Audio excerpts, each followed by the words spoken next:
ভয় ভয় সবাই পায়, সেটা পশুও হতে পারে, পাখিও হতে পারে, আবার মানুষও। বাস্তবে মানুষ এই ভয়কে সাথে নিয়েই জন্মগ্রহণ করে। তাহলে এই ভয়কে ভয় কিসে? আর ভয় যদি এতটাই খারাপ হতো তাহলে তা নিয়ে আমরা কি জন্মগ্রহণ করতাম? বাস্তবে ভয় আমাদের এগিয়ে যাওয়ার জন্য প্রেরণা দেয়।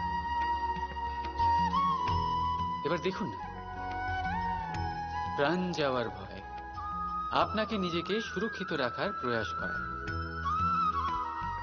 অপমানের ভয় নিজেকে সঞ্চালন করতে সাহায্য করে। কোনো প্রিয়জনকে হারাবার ভয় তার জন্য কর্তব্য পালন করার প্রেরণা দেয়। কিন্তু এই ভয় খারাপ তখন হয়ে যায় যখন এই ভয় আপনাকে কাবু করে ফেলে। এটার জন্য আপনি কিছুই করতে পারেন না।